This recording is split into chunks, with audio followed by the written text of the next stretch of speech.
Just hit record for those of you that are just joining us. This is March 5th, 2021. Our speaker is Erica Neal, and she's going to be talking to us about infinity investment strategies or infinite banking. Yes, perfect intro. Thank you for that, Daniel. Like you mentioned, my name is Erica Neal with Infinity Investment Strategies, and um, we are bringing to you today the topic of the infinite banking concept. So, as we get into this, infinite banking it's nothing new. It has been around for generations and generations. It has gone by many different names. I mean, there's the infinite banking concept, bank on yourself, be your own banker, um, cash flow banking, right? So there's a lot of terminology to it. And so today, when we're talking about this particular strategy, what we're looking at is utilizing a specially designed cash value policy so that we can use it to harbor our cash in a safe and protected manner. But we're taking advantage of all of the IRS code that classifies this asset as its own asset class. So we'll get into that here in a little bit. But this asset class, because we are getting, again, we're taking advantage of the IRS code. It's not a loophole. It's not anything like that. These are just basic outlines of how the IRS classifies these cash value policies. So when we talk about infinite banking specifically, what we really want to point out is this is about a strategy. It's not about a product or anything about that. It's really changing the way that we think about money and the way that we use it. And Robert Kiyosaki talks about giving $1 multiple jobs.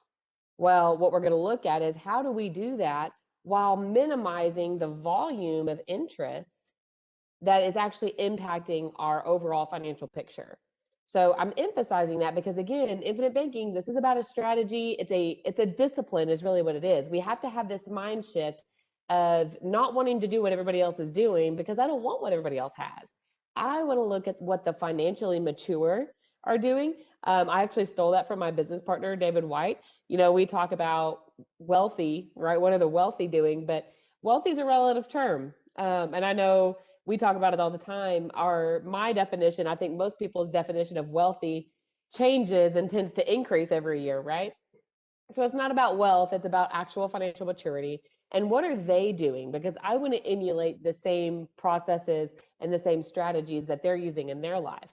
So when we look at infinite banking, we're going to specifically focus on the volume of interest, not necessarily the rate of interest. And I know that's contradictory to a lot of people because we care a lot about what rate of interest we're earning. But what we need to understand is it's not about how much money we make, it's about how much money we keep. This volume of interest impact is incredibly powerful.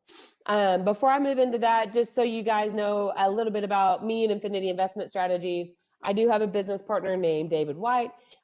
He is a former stockbroker. I come from the traditional pension planning retirement world. The point is that we have over 23 years. I think I need to bump that up. It's actually 24 years now of combined traditional financial planning experience. So with that, my point is all of these cash flow strategies, we all have to be making sure that all of our assets are working in concert with one another. It's not an either or, it's a yes and. So how do we take, we might have real estate, I might have a business, I might have a 401k. How do we make all of the different pieces of our puzzle fit nicely together? And we are an independent platform, which means that we are our own company and we have the ability to partner with multiple companies. We are authorized infinite banking practitioners. So as we dive deeper into this, this is hopefully just to give people a little bit of insight into the education and the background that we've actually dug into on this strategy specifically. We primarily work with real estate investors and business owners. We love working with those guys. I know David has a lot of engineer clients. He has a very engineer mindset as well. So we tend to get along with engineers very well. But we are also real estate investors ourselves. So, we're not just talking the talk, we walk the walk along with people in the real estate investment world. But feel free to follow us. Again, it's Infinity Investment Strategies. We're on LinkedIn, Instagram, Facebook. The only one I'm really not on is Twitter. So other than that, you can find me as well as my company on social media. So getting back to the infinite banking, why do we want to be bankers so bad, right? Again, infinite banking, bank on yourself, be your own banker. There's one common word there. And what we have to understand is that banking is by far the most profitable industry in the world. And I say the most because that's more than oil and gas, that's more than pharmaceuticals, right? They are by far the most profitable. And we need to understand how it is that they are so profitable and how do we recreate that system within our own lives. So let's go back to the 1980s, right? We've got the blush up to our eyebrows and the big blue eyeshadow. I know some of you guys are kind of giggling at that, but you did it. Back in the 1980s, let's say Daniel comes to me and I'm a banker and he's going to deposit $100 with me in the bank. Well, back I might have paid him 9% on that savings account, right? But let's say that Susie comes in and she wants to get a loan. Well, I'm the banker, but I don't have any money. So whose $100 do I loan? I loan her Daniel's. But now I'm loaning Susie at 15%. So I'm paying Daniel 9, but I'm earning 15. From the surface, most people look at this and believe that the bank's transaction or their return on that transaction is 6%. But that's just the spread. That just tells us what the difference is between those two rates of return. Let's look at this as an investment. I'm investing $9, right? I paid Daniel $9 and I use that to go earn 15. So that means I made $6 on a $9 investment. So if we said, let's say that if I made $9 on a $9 investment, that'd be 100% return. So making $6 off a $9 investment means that I got a 67% rate of return. That's significantly larger than what most of us realize. Now, fast forward to today, right? Everyone's high-fiving Ben Bernanke and Alan Greenspan. Hey, you guys are so great, right? They lowered interest rates. It's the best time that we've ever had. But they figured it out, right? And they're realizing how powerful this can really be. So when we fast forward to today, banks might pay 0.02%, right? It's not much. So Daniel comes in, he deposits that same $100, and I might pay him 0.02%. But when Susie comes in for that same loan, I'm still loaning her Daniel's money, and I'm still going to charge that 6%, and we have the same-ish 6% spread. It's about the same. But let's look at the rate of return here, because now I'm making this same $6 return, except my initial investment is pennies. Pennies. So at this point, we're seeing a 600% return and more. Let's look at fractional reserve banking now. Back in the day, they had to pay 9%. Now we're paying 0.02. That means I can do the same transaction 8 more times than what I used to be able to do. And for those of us that didn't realize, in March of 2020, they lowered major banks, the reserve requirements got lowered to 0. So they can loan out 100% of the money they bring in. What that means is banks are literally getting an infinite return, right, on all of the money they're bringing in and being able to lend out. So when we're looking at this isn't to demonize banks by any means, but what if we could recreate that same system within our own pocketbook, right? So if we fast forward and we take a look at what the average person is experiencing within their pocketbook, right? How do we change this dynamic, okay? So over our lifetime, all of us are going to earn a certain amount of money, whatever that may be. It's a finite amount, doesn't matter how many zeros are there, we have a certain amount. The average person is going to spend 37% of their lifetime earnings will go to interest paid to outside entities. That's a lot. That is a lot. Now, on the flip side, the average person is going to save anywhere between 5 and 7%. And statistically, that does include their employer match, okay? So here's the problem. If we are going to focus on chasing the rate of return and that's the most important thing in our life. What we're saying is, I'm going to take this itty bitty sliver and I'm going to get the best rate of return that I can. And hopefully, maybe I can make up for all this that's being lost. Well, just so you know, if you wanted to do that, you have to earn I think it's like 6,020% rate of return to make 5 to 7% make up for the 34% being paid out. So what infinite banking is saying is, yes, rate of return is good. We want you to earn money, but we need to bring in, right? What if we quit paying so much interest to outside entities and start paying interest to ourselves, bring that back into our own pocketbook, bring that back into our own account so that as we earn a rate of return, it's on a larger amount.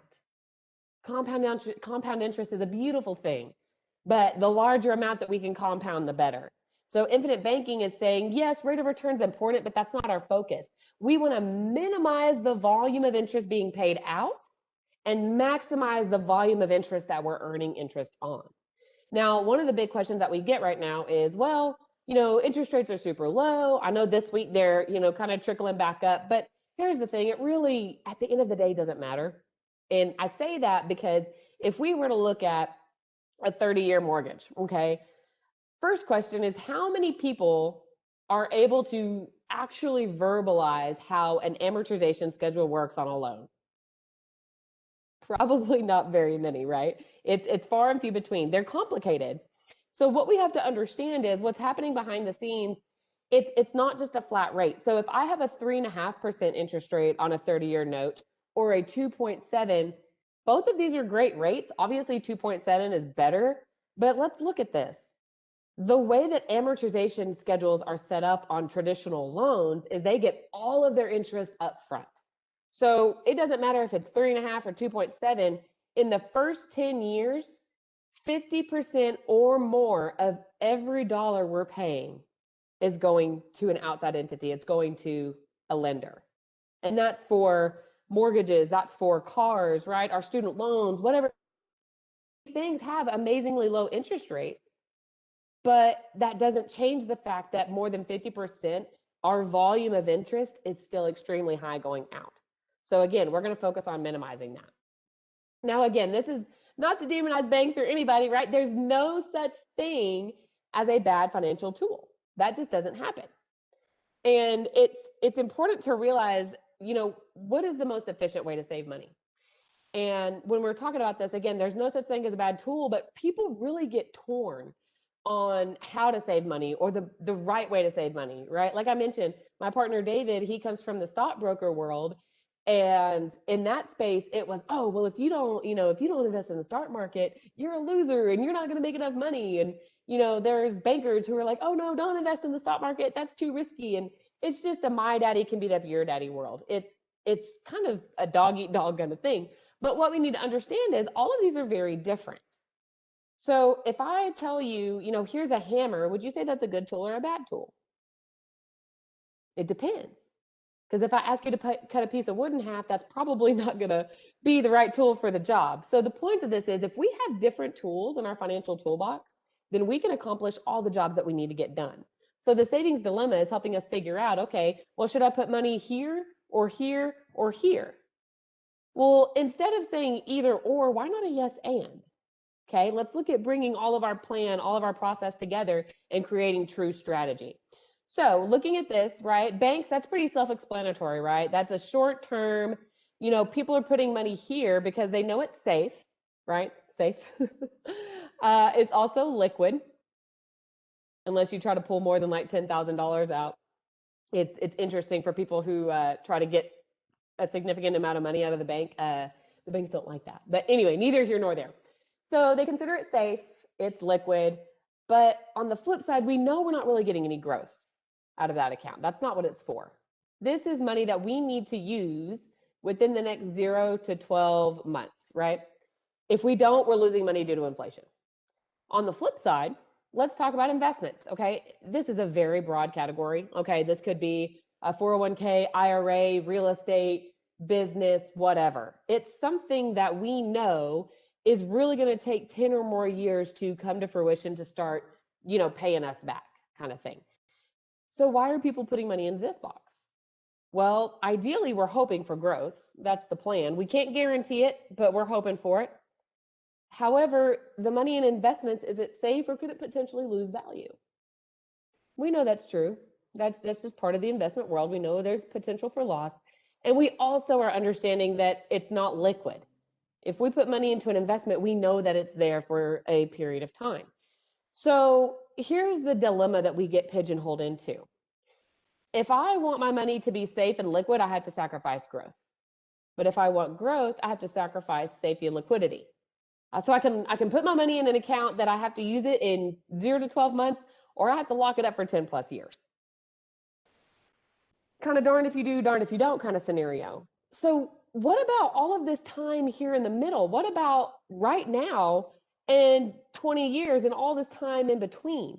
Most people have a gap in their plan that we're missing out on a lot of opportunity here. So again, this isn't saying that one is better than the other. No, this is like having a hammer, a saw, and a screwdriver, all different tools. But what we need to realize is we need to bridge the gap between our bank account and our long-term investments. How do we bridge the gap here and fulfill all of the things that are not being done up to this point?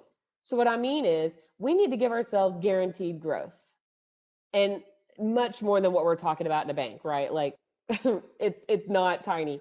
Now, we also want our money to be safe. When I want it to be there, it's going to be there. It also has to be liquid, okay? And by liquid, I mean I have access to it, no questions, no penalties, no hoops to jump through, right? Now, I can also grow this money tax-free. That's pretty cool. So we all love to talk about tax-free stuff. Now, lastly, and especially as individuals, real estate investors, it doesn't really matter. What about privacy? What if I can keep my money private and protected? Well, that's why Warren Buffett himself, right, the granddaddy of all investing, he has actually labeled, right, these specific types of policies as the vault. These infinite banking policies he calls the vault. Think of a vault like in your garage or basement or whatever, right? You can put money in when you want, you can take money out when you want. And who knows how much cash you have sitting in there? Just you.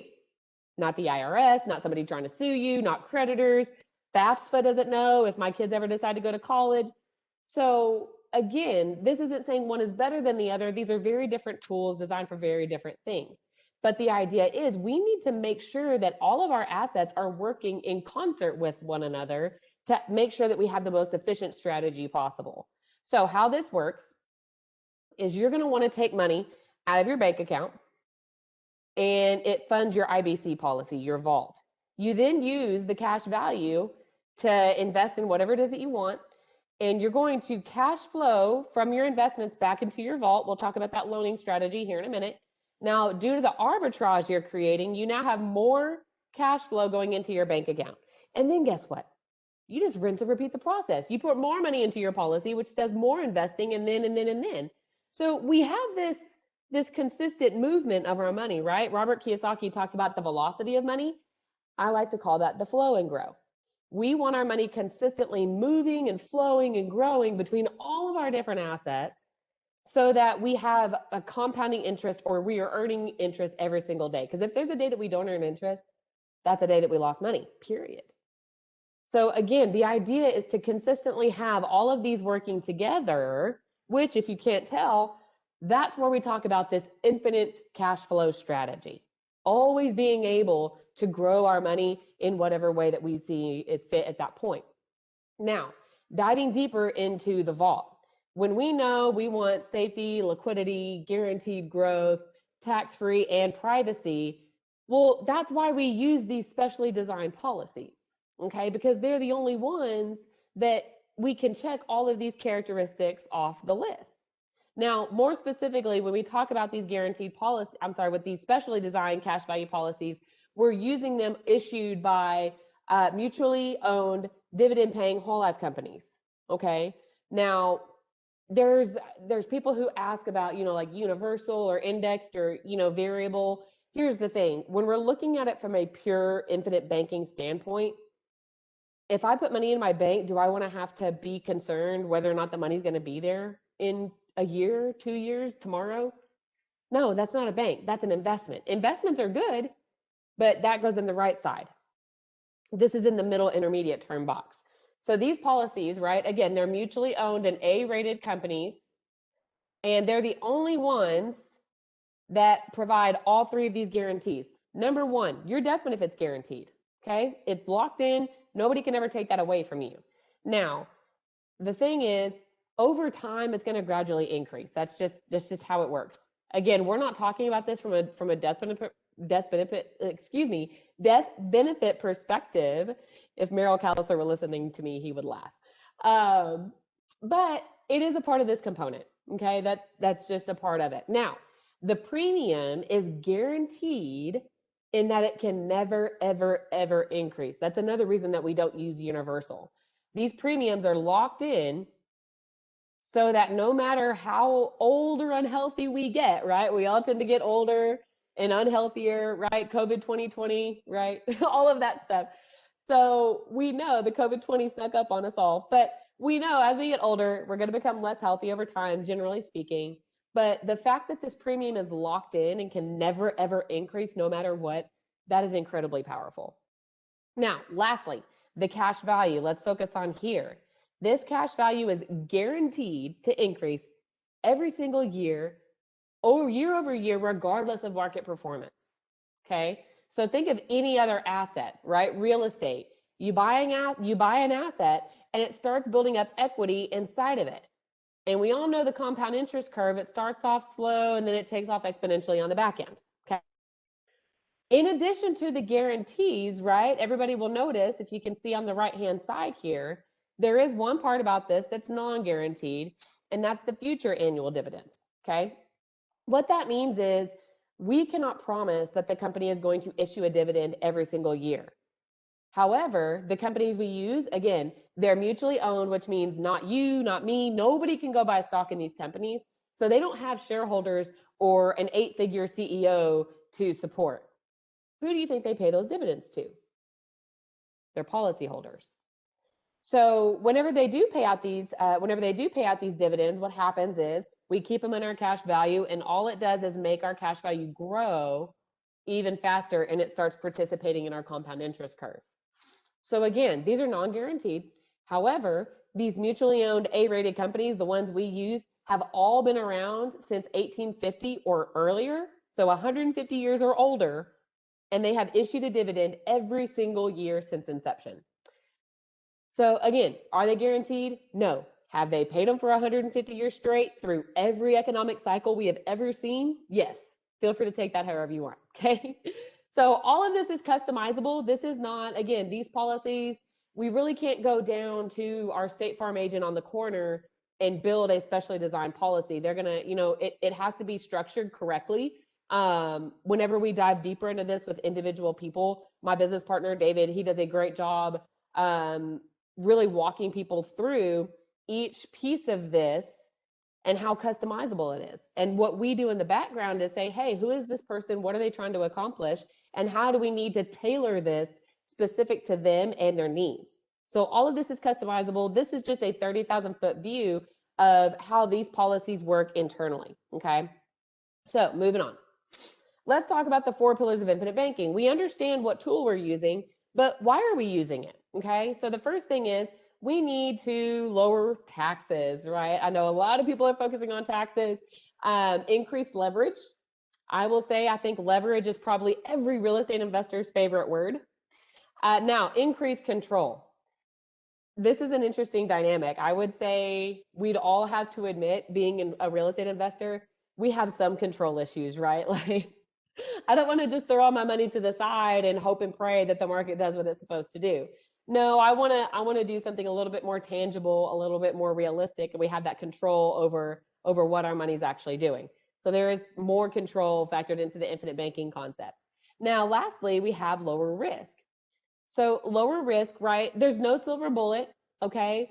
And with that, real estate, again, is a great investment. I know people that are trading in the market and doing well, but there's risk associated with all investments. So this is going to help us mitigate the risk that we are exposed to, both in the market and other outside predators. Now, one thing I want to point out, a lot of people at this point are like, well, hey, how does this work? How do you increase leverage and lower risk at the same time? That doesn't make sense. Usually I have to, risk it to get the biscuit kind of thing. Well, if that's an investment, yes, that's true. We have to increase our risk to increase our reward. But we're not talking about investment. We're not talking about an accumulation tool. We're talking about a warehouse of wealth that we are hoarding and storing our cash, and it's a completely different asset class. So it's going to have completely different characteristics. So again, we're using this to just hold and store cash so that we can go participate in whatever investment we want. Okay. So let's talk about lower taxes. Again, this is important for a lot of people. Right now, if we wanted to use infinite banking to invest in real estate, we can lower taxes because we get to take advantage of cost segregation and bonus depreciation. I know I've met with a few people who have invested in multifamily with like a self-directed IRA and things like that. Again, there's no such thing as a bad tool. But I know most people who invest with the self-directed IRA only do it once because they can't take advantage of these tax benefits. So in addition to that, we also were able to use the cash inside of these policies. You get to use your basis and the growth completely tax-free utilizing the loan strategy. We're going to dive deeper into that here in a minute. So your basis and your growth, you get to access that completely tax-free. So that's great for now. Later on, how does this work? Well, no ubit. I'm sorry. There's one more. So there's no ubit, no tax filings. Ubit is unrelated business income tax. Again, a lot of people get caught off guard when they're using other vehicles to invest. They have to do tax filings, reportings, or they get slapped with a ubit penalty. There's none of that goes into infinite banking. That completely is eradicated. Now later, we all are going to get to a point where we want to sit back and, drink mimosas or hang out on the beach. And at this point, we have worked hard to build up our assets and build up our cash flow from different revenue streams. These IBC policies become a cash flow asset. Once we switch the gear here, this becomes a tax-free guaranteed income stream for life. Think about your, parents or grandparents that had a pension. This is the same concept. We're utilizing actuarial science to create these guaranteed streams of income tax-free for life. And of course, the last piece is, we all know that we're going to pass away at some point. And when you do, these policies transfer completely from generation to generation, no taxes, no inheritance, no estate, no wills, no probate, nothing. It goes directly from generation A to generation B without any involvement from any other outside entities. It is the most efficient way to transfer wealth. In fact, there's a book called What Would the Rockefellers Do? That specifically refers to how the Rockefellers have used these types of policies to transfer their generational wealth. So that's helpful on the taxes. Control, again, we all have some control issues. This cash, our vault, right? We're talking about having a vault.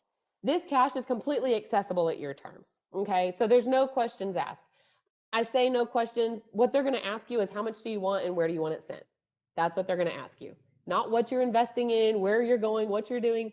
They don't care. You're the banker, right? You are your own banker, so you use it for whatever you want. Now, the next piece is if you take out a loan, because you can do a loan or a withdrawal, but if you take a loan, you can put it back on your own terms. I'll give you guys an example. I have a single family development project where we're building homes, single family homes, and selling them. I was planning on this taking about 6 to 7 months or so, 7 to 8 months. And COVID struck, and we actually just sold the second to last property a couple weeks ago. It was halfway through month 13. So my point is, I did not anticipate it taking that long. However, I did not have to make a single payment towards my IBC loan the entire time. No penalties, no late fees, no ugly letters, right? Like no one's calling me saying, hey, you need to make a payment. No, I'm the banker. So once I finally closed on my project, sure, I just funded it, put it back into my policy, and then I'm going to do some more. So you're able to pay back loans on your terms. I know plenty of people who had their K1 stopped or, weren't able to find a deal. You're able to pay these loans back at your discretion. But across the board, you have 100% access to your cash value. I say that because too often people get stuck in policies that have like a surrender period or a vesting schedule. No, we don't do that. Your savings, again, you have control over this because you have the ability to set your bottom, right? Whatever you want your minimum to be, it's locked in. It will never, ever, ever increase. You don't have to worry about that. But if you want to put more on top of that, you can. So, think about like your mortgage, right? If you want to pay over on your mortgage to build up your equity faster, can you? Sure. But do you have to every year? No. So you have flexible contributions. If you want to put more on top of it, go for it. We encourage it. Again, that's a little bit more specific policy design, but either way, it doesn't matter whether you do your base premium or you do the additional contributions on top. Either way, your cash value is increasing every single time. And then lastly, we have reliable projections. I kind of talked about this already. It's guaranteed to grow every single year. I have two policies. One has a 4% guarantee. The other one has a 5, and then dividends get piled on top of that, right?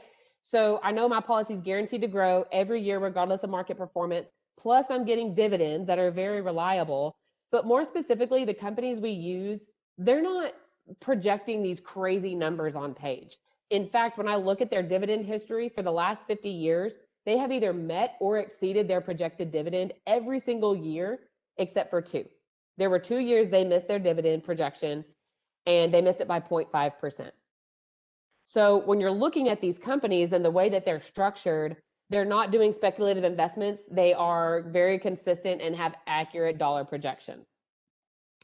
All right, lower risk. Okay, again, there's no silver bullet, so we need to be protected against the things.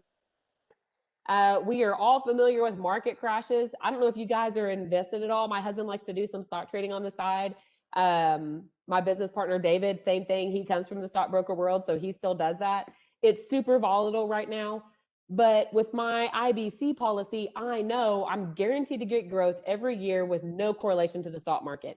This is what we call true diversification, folks.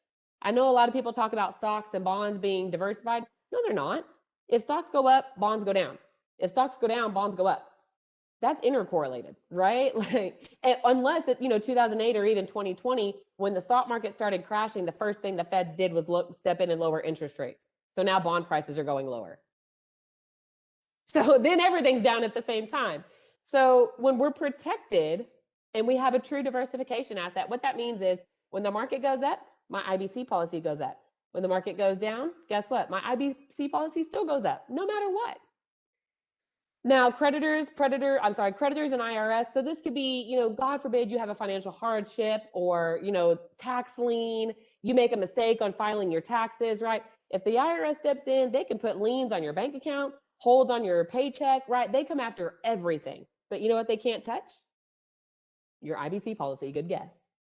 In fact, Texas 100% protects these policies.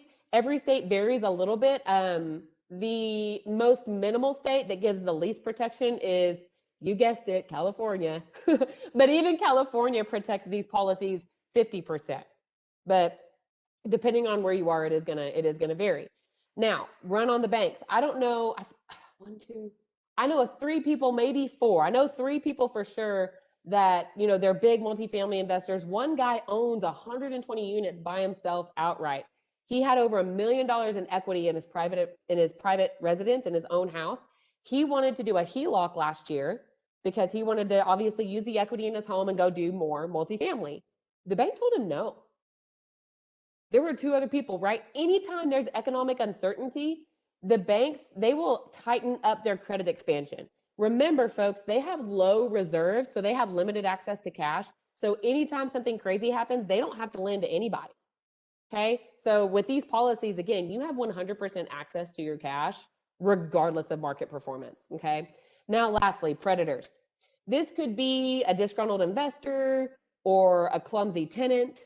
We're just in a sue happy world, folks. That's what we live in now. God forbid you partner with the wrong person, they break the bad boy rule, or it could be something completely non-business related, right? A car wreck. You're just driving. I live in DFW, so anybody know the traffic here? 35 is a mess. If I rear end somebody and their neck hurts just a little too much, they can come after me, my house, my dog, everything. But again, they cannot touch my IBC policy. It's completely protected and shielded. Okay. So we're able to lower our risk against external and internal factors. All right, let's talk about leverage because I know that's what everybody wants to know. So obviously we have buying power. That's a big one because it's uncorrelated. When the market drops and real estate opportunity is coming, right? It's presenting itself. How are we going to invest in that real estate if our liquidity is also tied to the market? That doesn't work out, right? There's a lot of investors I knew last year, beginning of 2020, these active investors had to go find new passives because when the market tanked and their passives had their money tied to the market, they didn't have enough to put into the deal, right? So we need to have true diversification and quick access to our cash. Also, financial reporting, your IBC value, these policies, these guaranteed policies, you get to count 100% towards your liquidity and net worth on your PFS, your personal financial statement. Lenders love it, folks. They know it's guaranteed and they know it's liquid. A lot of times lenders don't even give credit for 401ks or IRAs anymore. So you're increasing your net worth and liquidity. If you want to be an LP, a GP, or let's say you just want to be a KP on a deal, great. You can list these policies, the cash value, as net worth and liquidity on your PFS. Now, I have 2 daughters, and if any of them decide that they want to go to college, well, they're filling out FAFSA and scholarship forms and everything else. I do not have to disclose any money to any of those entities whenever they decide to do that. If I have a 401k or a 529 plan or anything else, yes, I have to disclose that it's used against me. But these IBC, these cash value policies, they cannot use that against you. So think of the vault. Again, shield your cash when you want to protect it, show your cards when you need to. It's an opportunity fund, folks. So if you have a hardship, you can get yourself out of it, or if there's an opportunity, you can take advantage of it, okay? Now, this arbitrage, remember the first thing we talked about where banks, they'll pay a little bit and then earn more and they create that spread? Well, it's important that we understand the difference between the spread and the IRR, okay? So first off, let's look at these non-recognized loans and just remember that the more that we pay into these, the more cash you have available, okay? So let's look at an example. If we have a basic account, this could be like a bank account, brokerage, IRA, whatever. If I have $100,000 in here, and let's say that I want to take out 70 to invest in whatever, okay? I'm now only earning interest on the 30,000 that's left over. Okay, right? My money's out, it's working, that's fine. But if I utilize the loaning strategy, I've become my own banker. What that means is I have $100,000, and let's say I want to take out 70. But this time I take out 70 as a loan and I go invest in this beautiful piece of property right here, okay? Go get whatever ROR you want. Remember, infinite banking is not your accumulation tool. You can invest in real estate. I know people who use this to invest in Bitcoin, whatever, okay? I forget what does Bitcoin look like. It's like this. I know I have terrible handwriting, so thank you guys for bearing with me. So invest in whatever you want. Now, right now, as you get distributions and payouts from your investments, where do you put that money? Into your bank account, right? The same situation occurs here. We take the cash flow from whatever it is that we're getting and we're going to funnel it back into our IBC bank account, except the difference is the entire time that I've been invested in all of these different assets, I've been earning interest on the full 100,000. Ooh, right? So again, we're seeing what the banks are doing, pay a little to earn a lot more. Now, let's talk about this. There's a big misunderstanding that money and math, they are not the same. Okay, we're taught to think mathematically, right? Linear, 1 + 2 = 3, and that's great. But when it comes to money, it's very, very different. So I'm going to use an example here of how money and math are different. This is not, please hear me, this is not a real investment example, okay? We're going to talk about compound versus simple annualized interest because the loans on these policies are simple annualized. So if I have 100,000 where I earn 5% compounded for 5 years, but I also have a loan that I have to pay 5% simple annualized for 5 years on, the question is at the end of 5 years, which one has earned more or is it a wash? So let's take a look real quick and we'll wrap up. This is an amortization schedule. So this is not showing simple annualized interest. This is just showing an amortization. So it's not a perfect example, but we get the idea that over 5 years, we're paying less and less and less in interest, right? Because that's how these loans work. But over 5 years, I paid about $12,000 in interest. And I'll tell you, this is where a lot of people are like, whoa, no. Why would I do that? Why would I pay $12,000 in interest when I have the cash sitting right there? That makes no sense. Well, does it though? Because for the last 5 years, yeah, I might have paid $12,000 in interest, but my $100,000, hey, it's still sitting over here. And again, these are not real numbers. The 5 and 5, that's not a real number. This is just comparing apples to apples. So if I only earned 5 on this account, I would have earned 27. So I came out ahead on this. Now, this is assuming two things. Number one, this is just a 5-year deal. We have to think about now I have more money. I can just put it into the next deal and do it again and do it again and do it again and do it again over and over and over. Remember, rinse and repeat, rinse and repeat. We want to continue to fund our different real estate deals. But what we also have to consider is this isn't even factoring in that we saved another dollar. Most of us are actively saving. So all that's going to do is exponentially increase our compound interest curve. Okay. So again, this is not a real scenario. That I was just comparing paying 5 and earning 5, just to start to have the mind shift, right? We have to think differently. But again, there's real scenarios that have more specific numbers. So this is just an example of 5 versus 5. Now, I get the question all the time, you know what, if this is so great, why doesn't everybody do it? And my business partner, David, he had a really good answer to that one time. He said, well, who's your everybody? Right? Like, is it our neighbor down the street who has a subscription to Forbes magazine? Right? So when we talk about infinite banking, like I said, it has literally been around for generations. It precedes the IRS and everything else. So a couple of examples here. We have Rockefeller Center and Walt Disney.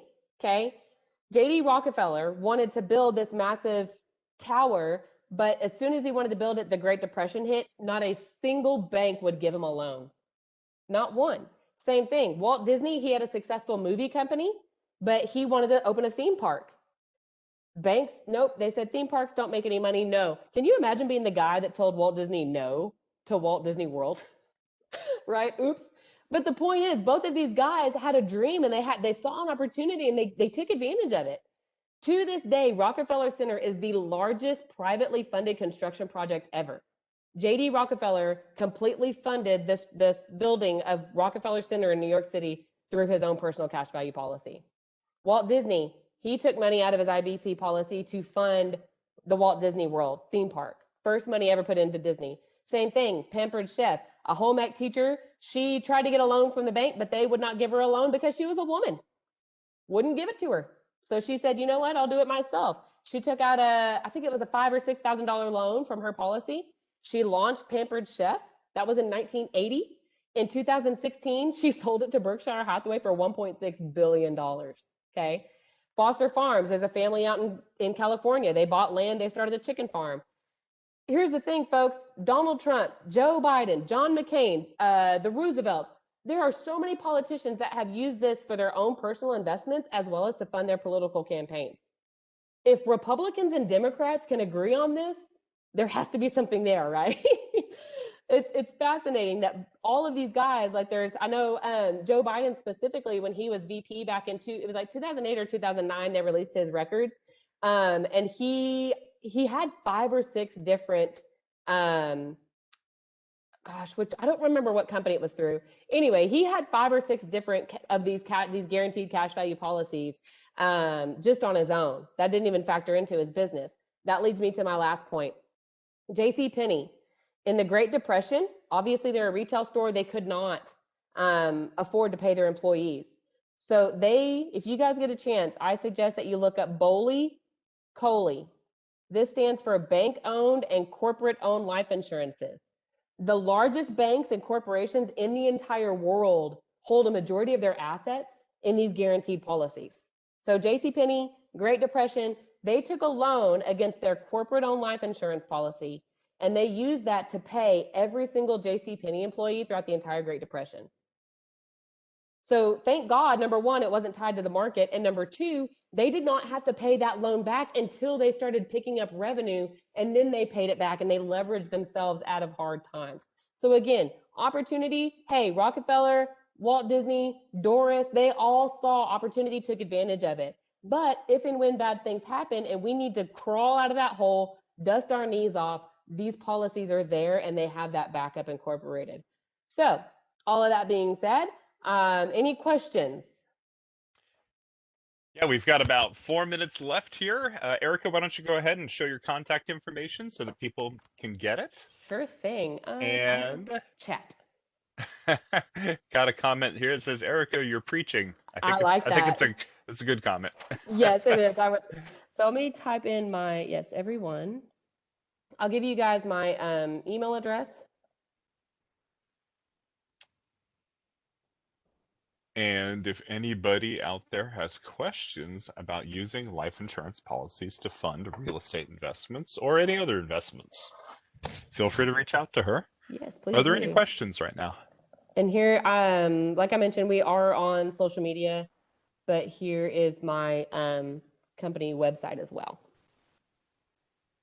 See, we've got one here from Ashish. What companies sell these policies? Is there an online resource you'd recommend so that we can prefer and compare different options? That is an excellent question. There is a company, I don't like to say this because everyone says they research and that just means Google, but there is actually a company, Insurance and Estates, that's what it's called. Insuranceandestates.com. They are an independent third party, and they actually went through and they ranked the different mutually owned companies that can do these types of policies, and they ranked them by different categories. They don't rank them, but they give you the top 10. And I would recommend to only use the ones that are dividend paying, mutually owned, because that's where your dividends are going to come in. But insuranceandestates.com, they actually compare different companies. Ulysses is asking, what happens if you die and you haven't paid back a loan you took out? Absolutely, great question. So whenever you're taking out these loans, the companies, they're secured, right? And the company has no problem giving them, because you could cancel the policy and walk away, or you pass away. So let's say you take out a $100,000 loan, you have $1 million death benefit. If you pass away, company says, hey, Mr. and Mrs., the beneficiary, I'm so sorry for your loss. They had $1 million death benefit, but they had a $100,000 loan. Here's $900,000 tax free. Here you go. Good question. All right. Any other last minute questions? Do you have a certain weight? Yes. Can you read that? Okay. Henry. Yes. So no, that's a good the big question on this is what's the catch? There's no catch. There is an acquisition cost we have to overcome, just like, right, if we buy real estate, if I buy a car, anything I buy has an acquisition cost. These are the same as well. So that's why these have to be designed correctly. If we just do a traditional life insurance policy, you're not going to break even until like year 10 or 11, because they don't know how to upfront the cash. So what you have to look at is doing these specially designed policies so that you can break even in about year. I mean, I've seen them break even as early as 3 and 4, and then you're cash in, cash out. But then it goes where, hey, if I put 50,000 in, if I do a $50,000 contribution, this thing's going to grow by 60, 75, even $100,000. So you make it up very, very quickly. Austin is asking, what is the loan rate for RE project funded in your example? How did it compare with traditional bank rates? Good question. So if you were to compare simple annualized, right? So if I do a 5% simple annualized rate, banks don't do it annualized, right? The loan rate on their loans are actually compounding monthly, sometimes even daily.